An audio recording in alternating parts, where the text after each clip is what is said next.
Oke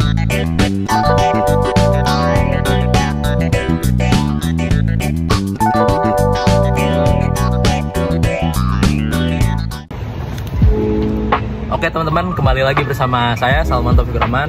Saya Adi Putri. Atika Alfa. Di Ngobrol di Alam Terbuka. Ya. Jadi kita bahas apa nih Kakak? Bahas judul yang terkait sama makalah kita kemarin di mata kuliah Filsafat Dakwah. Judulnya yaitu Dakwah dan Pengembangan Komunitas.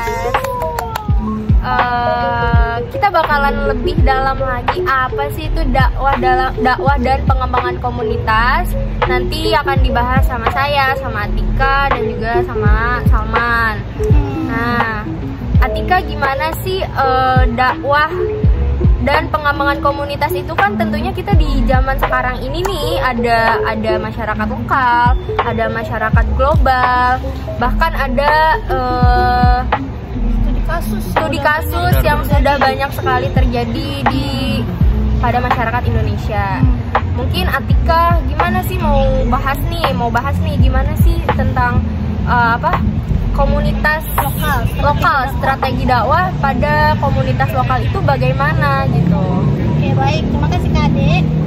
Jadi saya akan membawakan penjelasan tentang strategi dakwah pada pengembangan komunitas lokal. Jadi kita tahu komunitas lokal itu adalah komunitas yang berada di satu daerah geografis tertentu, memiliki kepentingan yang sama, budaya yang sama, dan memiliki tujuan yang sama. Jadi untuk strategi dakwah dalam pengembangan komunitas itu dapat dilakukan melalui pembinaan, bimbingan dan dampingan serta pengarahan yang baik untuk bisa diberikan penjelasan bagaimana sih ajaran agama Islam tuh. Jadi dalam strategi ini tuh dibutuhkan pendekatan seperti itu. Ya. Nah, ada gak sih tantangan-tantangan kayak kayak lagi memberi strategi nih dakwah ke masyarakat lokal? Apa sih tantangan yang paling sulit menurut Atika sendiri pada masyarakat lokal ya khususnya? Tentunya pasti perbedaan pendapat ya, walaupun satu komunitas itu pasti kan berbeda individu atau berbeda orang, jadi pendapatnya juga beda. Makanya itu menjadi tantangan sendiri untuk para dai atau daiyah gitu kan. Jadi yang tadi saya jelaskan bagaimana strategi dakwah pada pengembangan komunitas bisa dilakukan dengan pendekatan seperti yang saya jelaskan. Nah, tadi Kak Adi kan bawa tentang komunitas global juga nih. Ya. Adi bisa tuh jelasin gimana sih komunitas globalnya itu? Oke, saya akan menjelaskan ya. Global itu kebalikan dari lokal. Karena di sini masyarakat global itu identik sama masyarakat yang sudah menggunakan campur tangan dengan teknologi gitu. Nah, bagaimana sih strategi-strategi tersebut bisa dimanfaatkan? Kita bisa memanfaatkan sosial media. Nah, kayak platform YouTube, Instagram, TikTok itu bisa kita manfaatkan untuk berdakwah gitu. Tentunya dengan hal-hal yang membawa pengaruh positif bagi masyarakat. Nah, ada juga dialog antar agama, itu juga sangat penting. Untuk apa? Di era globalisasi ini, dialog antar agama menjadi semakin penting dalam membangun pemahaman dan kerjasama antar umat beragama nih. Jadi kayak contohnya tuh, misalnya ada bencana alam, kita bisa bekerja sama antar umat beragama untuk membantu masyarakat tersebut yang sedang terkena bencana alam gitu. Jadi kita tidak menjatuhkan satu sama lain, jadi kita diperkuat oleh dialog antar agama tersebut.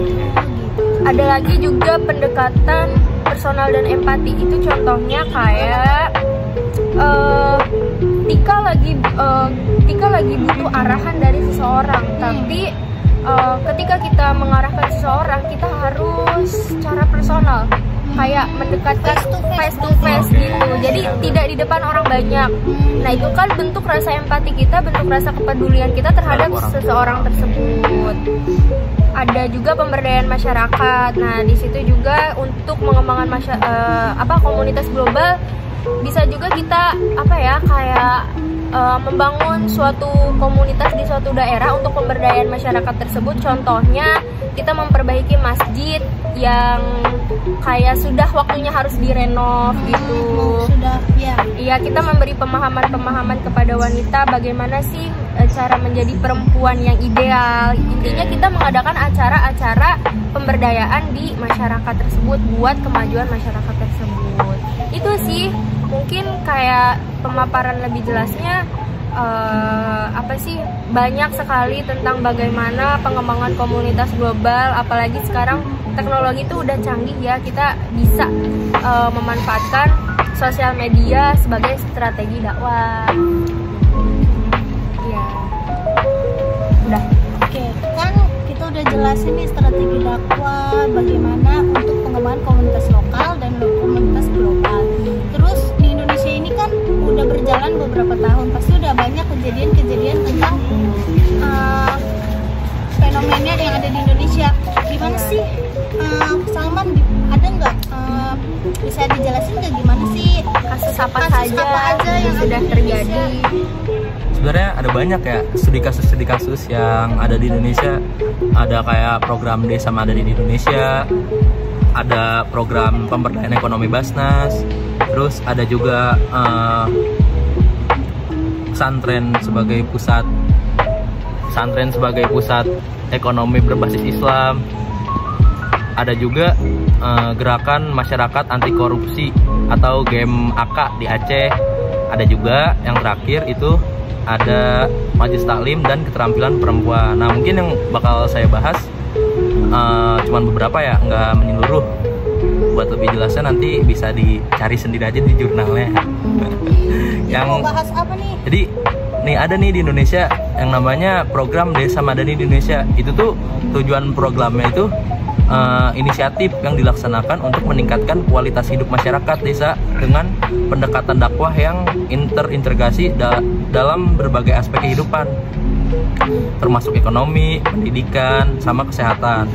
Jadi program ini tuh punya tujuan utama, yaitu buat ngebangun masyarakat desa yang mandiri dan berdaya saing tinggi. Nah, kita juga kemarin kan sempat belajar tuh, Basnas kemarin datang kan ke sini tuh, ya kan? Itu tuh salah satu strategi dia tuh, ada program pemberdayaan ekonomi Basnas. Itu tuh program ini yang dikelola sama Basnas sendiri, Badan Amil Zakat Nasional. Buat apa? Buat memberdayakan masyarakat prasejahtera di Indonesia. Itu.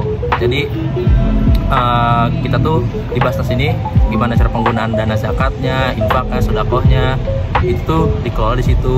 Terus modal usaha dan pelatihan juga ada di situ. Itu juga. Nah, yang ketiga tuh ada juga pesantren sebagai pusat ekonomi berbasis Islam. Nah, kan banyak tuh pesantren-pesantren di Indonesia ya yang manfaatin sebagai pusat ekonomi, pembagus lah ekonominya, ya kan? Jadi pesantren tuh nggak hanya sekedar mengajarkan ilmu Islam juga, tapi dia juga mengajarkan ilmu ekonomi juga, gimana cara kita buat mengelola uang kita gitu dan sebagainya. Oke, tadi Atika udah membahas tentang strategi dakwah dan pengembangan pada masyarakat lokal.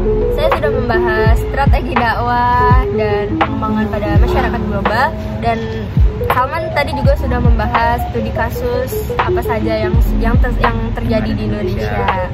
Kesimpulannya adalah dakwah yang efektif itu untuk pengembangan komunitas lokal dan global memerlukan pendekatan yang holistik, mencakup pemahaman terhadap kebutuhan masyarakat, pemanfaatan teknologi modern, dan penerapan nilai-nilai universal seperti toleransi dan keadilan.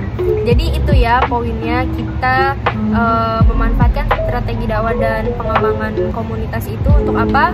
Untuk mensejahterakan masyarakat Indonesia dan untuk mendapatkan keadilan. Oke, paling sampai situ aja guys ngobrol kita di alam hari ini. Sampai ketemu minggu depan.